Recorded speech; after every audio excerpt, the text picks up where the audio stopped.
नमस्कार, भूमिकास fashion designer या YouTube चॅनलमध्ये तुम्हा सर्वांचं अगदी मनापासून स्वागत. तर बघा, आज आपण आहे ना ती छातीच्या मापाची ब्लाऊज डिझाईन बघणार आहोत. थोडीशी वेगळी डिझाईन आहे, तर व्हिडिओ स्किप न करता तुम्ही पूर्ण बघा, म्हणजे तुमच्या लक्षात येईल. तर बघा, उंची वगैरे स्क्रीनवर दिसतच असतं तुम्हाला. उंची 12ची आहे, छाती 30ची, कमर 26चा, दंडगेर 10चा, पुढचा गळा 6चा, मागचा गळा 9चा, शोल्डर 5चा आहे आणि मोंडा पण 5.5चा आहे. तर बघा, इथं आहे ना आपण पाठीमागचा गळा 8.5चा घेणार आहोत. थोडं कमी जास्त पण करू शकतो आपण 7.5चा, आणि खाली आपल्याला थोडासा छोटा परत वेगळा गळा घ्यायचा आहे त्याच्यामुळं.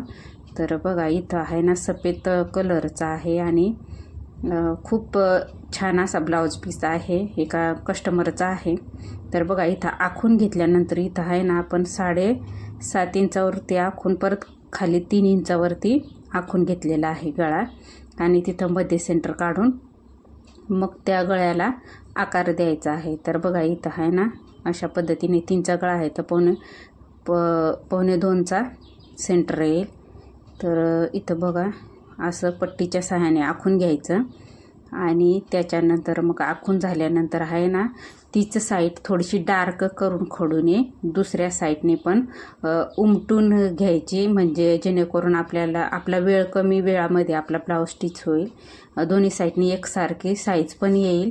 तर इथं बघा, तुम्हाला म्हणजे दिसतच असेल थोडासा खडू आहे ना, त्याच कलर कॉम्बिनेशनमध्ये आहे, पण हरकत नाही, तुमच्या लक्षात तर येत असेल. नाहीच लक्षात आलं तर मला कमेंट करून तुम्ही विचारू पण शकता. तर बघा, इथं गळा आपला पूर्ण आखून झालेला आहे. तर इथं शिद्या बाजूवरती आपण अस्तर ठेवून घेणार आहोत, आणि अस्तर ठेवून घेतल्यानंतर जे नवीन शिकणारे असे आहेत किंवा ज्यांना म्हणजे हा गळा स्टिच करायचा आहे, त्यांनी ह्या अशा पिना लावून घ्यायच्या, जेणेकरून आपल्या गळ्याचा आकार आहे ना तो खूप छान असा व्यवस्थित येतो. तर बघा, खूप सिंपल असा गळा आहे आणि नवीन शिकणारे पण सहज शिवतील असा गळा आहे. तर बघा, इथं आहे ना त्या आकारावरती आपण आखून घेतलेला आहे ना, त्या आकारावरती असे व्यवस्थित टिप मारून घ्यायची. टिप मारताना जो आपण खडून आकार आखलेला आहे ना, त्याच्यावरच प्रॉपरली टिप मारायची, जेणेकरून आपला गळ्याचा आकार तो व्यवस्थित येईल. तर इथं बघा, इथं आपला प्रॉपरली गळ्याचा आकार झालेला आहे, म्हणजे आखत, आणि इथं वरती पूर्ण व्यवस्थित वरपर्यंत शिलाई मारून घ्यायची, आणि नंतर मग त्या गळ्याच्या म्हणजे जो गळ्याचा आकार आहे ना, त्या आकारावरती अशी कटिंग करून घ्यायची.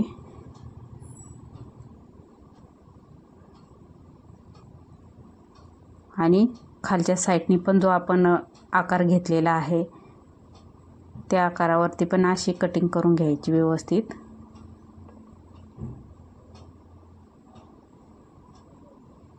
आणि मग नंतर ह्या पिना ज्या आहेत त्या व्यवस्थित काढून घ्यायच्या, आणि अस्तर मधच्या साईडने करून त्याच्यावरती व्यवस्थित अशी दाबटीप मारून घ्यायची आहे. तर बघा, जे टोक आहे ते व्यवस्थित काढून घ्यायचे पेनाच्या साहाय्याने किंवा स्क्रूच्या साहाय्याने व्यवस्थित, म्हणजे जे आपली फिनिशिंग आहे ती व्यवस्थित येईल.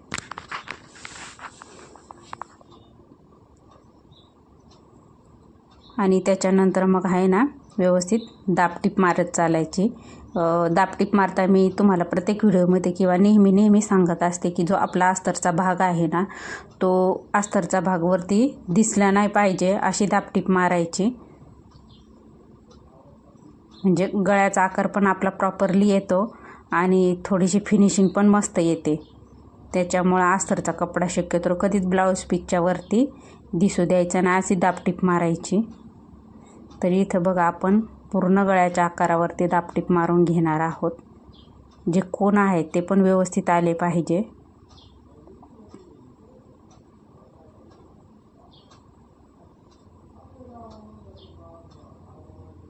इथं बघू शकता, आता प्रॉपरली गळ्याची आपली स्टिचिंग झालेली आहे, पूर्ण दाबटीप मारून झालेली आहे. आता दाबटीप मारून झाल्यानंतर आपण जो अस्तर आणि मेन कपडा आहे त्याला व्यवस्थित टीप मारून घ्यायची.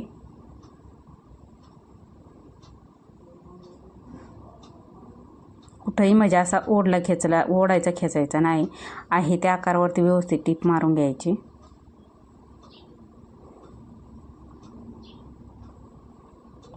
आणि इथं पाठीमागं आपल्याला टक्स म्हणजे टक्स टाकून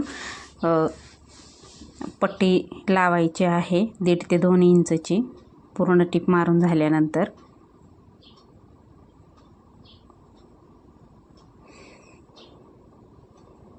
अशी पूर्ण टिप मारून घ्यायची आणि जो उरलेला कपडा आहे ना तो व्यवस्थित कट करून घ्यायचा. अस्तरच्या आकारावरतीच व्यवस्थित कट करून घ्यायचा.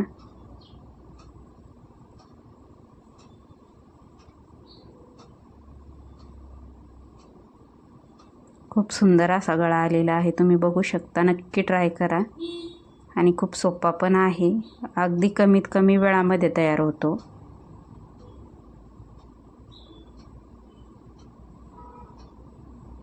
तर बघा इथं आपला प्रॉपरली गळा म्हणजे स्टिच करून झालेला आहे. आता आपल्याला फक्त पाठीमागची पट्टी लावायची बाकी आहे, टक्स द्यायचे आहेत. आणि इथं बघा आता आपण पाठीमागची पट्टी लावून घेऊ. तरी असं जेव्हा आपण ब्लाऊज कटिंग करतो ना तेव्हा प्रॉपरली ह्या अशा पट्ट्या काढून ठेवायच्या, जेणेकरून ब्लाऊज जेव्हा आपण स्टिच करतो ना तेव्हा आपल्याला प्रॉब्लेम येत नाही. कमीत कमी वेळामध्ये आपला ब्लाऊज शिवून तयार होतो. तर इथं बघा मी इथं 1.5 ते 2 इंचची पट्टी घेतलेली आहे आणि ती पट्टी एका साईडनी फोल्ड करून घेतलेली आहे. आणि तुम्हाला मी बऱ्याचशा व्हिडिओमध्ये सांगितलेले आहे, जर ही पट्टी लावून झाल्यानंतर जर तुमच्याजवळ वेळ असला तर तुम्ही त्याला हात शिलाई पण करू शकता. हात शिलाईमुळे जी फिनिशिंग आहे ती व्यवस्थित येते आणखी ब्लाऊजची. पण मला वेळ नसतो त्याच्यामुळे मग मी पट्टी डायरेक्टली प्रॉपरली टिप मारून घेते त्या पट्टीला.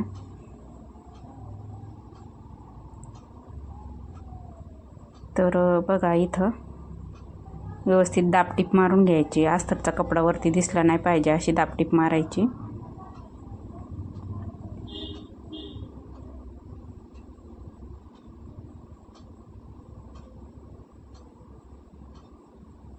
आता इथं आपल्याला टक्स टाकून घ्यायचे आहेत. तर तीच छातीच्या मापावरती 4.5 इंचावरती 3.5 इंचाचे टक्स टाकायचे.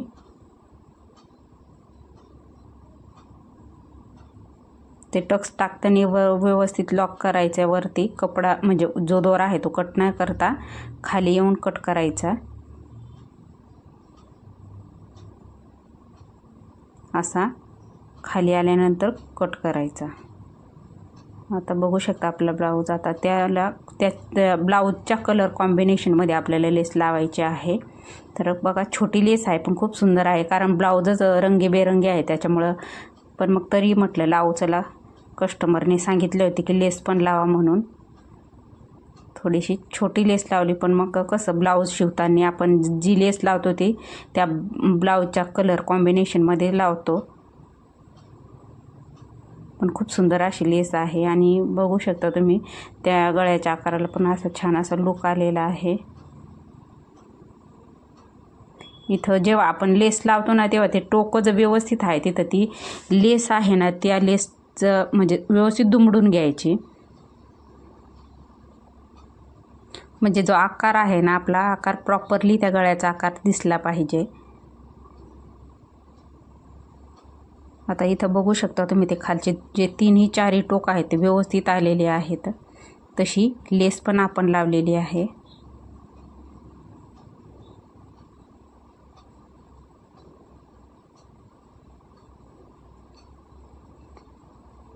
आणि ही लेस लावून झाल्यानंतर आपण एकाच साईडने टिप मारतो.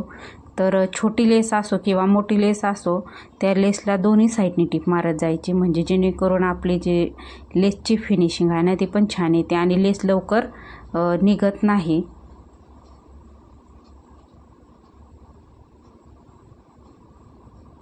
हा 30 छातीचा माप आहे आणि जर तुम्हाला 30 छातीच्या मापाची पेपर कटिंग जमत नसेल तर माझ्या चॅनलवरती मी बरेचसे कटिंगचे व्हिडिओ टाकलेले आहेत, तुम्ही बघू शकता कशी कटिंग करायची वगैरे.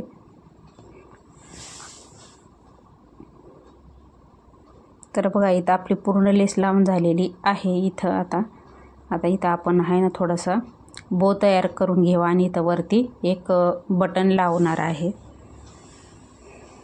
तर बघा इथं जो पाठीच्या भागच्या गळ्याचा आकाराचा जो कपडा उरलेला होता त्या कपड्यालाच आपण टीप मारून त्याचा बो तयार करून घेणार आहोत.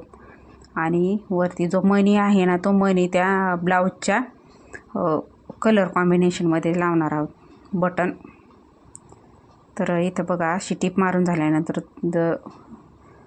जी शिदी बाजू आहे ती व्यवस्थित वरती काढून घ्यायची आणि जे टोकं वगैरे आहे ते पण व्यवस्थित करून घ्यायचे. आणि मग नंतरून दुसऱ्या साईडने ते जे आहे ना ते व्यवस्थित मध्ये फोल्ड करून आणि नंतरून टीप मारायची, जेणेकरून जे दोरे आहेत ते दिसणार नाही. अशी टीप मारून घ्यायची. इथं बघू शकता अशी मिऱ्या पाडून मध्यभागी एक टीप मारून घ्यायची. नाहीच टीप मारायला तुम्हाला जमली तर सुईने व्यवस्थित शिवून घ्यायचं. आता इथं बघू शकता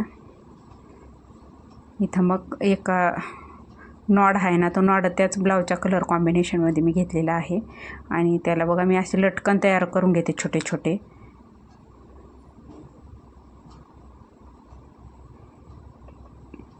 आणि लटकन तयार करताना पण मग डबल टीप मारायची, जेणेकरून ते लवकर खराब होत नाही आणि उसवले पण जात नाही. तर बघा इथं अशी व्यवस्थित अशी गाठ मारून बघा, किंवा त्या बोला अशी पण लावू शकता तुम्ही. आणि नाहीच जमली तर त्या बोला अशी व्यवस्थित गुंडाळून आणि मग गाठ मारून अशी पण लावू शकता तुम्ही. ही नॉड तुम्हाला तुमच्या आवडीनुसार लावू शकता किंवा कस्टमरनी सांगितले त्या पद्धतीने तुम्ही लावू शकता. तर इथं बघा त्या कस्टमरने सांगितलं फक्त ताई तुम्हाला आवडेल त्या डिझाईनचा ब्लाऊज शिवा म्हणून. तर मग चला मग म्हटलं त्यांना मी असा शिवून देणार आहे. तर इथं बघा हा जो बटन आहे ना हा खूप सुंदर असा आहे, त्याचा लुक पण छान आहे. तर मग तो मी असं सुईने असं व्यवस्थित शिवून घेणार आहे, खूप असं पॅक असा. आणि जो बो आहे तो बो आम्ही साईडने स्टिच करून घेणार आहे, म्हणजे तो लवकर निघणार नाही म्हणून. दोन्ही साईडने स्टिच करून घ्यायचं व्यवस्थित. तर आता बघू शकता ब्लाऊजची पूर्ण आपली स्टिचिंग झालेली आहे. हा पाठीमागची डिझाईन आहे. तर मग बघा माझा व्हिडिओ कसा वाटला मला कमेंट करून नक्की सांगा. व्हिडिओला लाईक, शेअर आणि सबस्क्राईब करायला विसरू नका.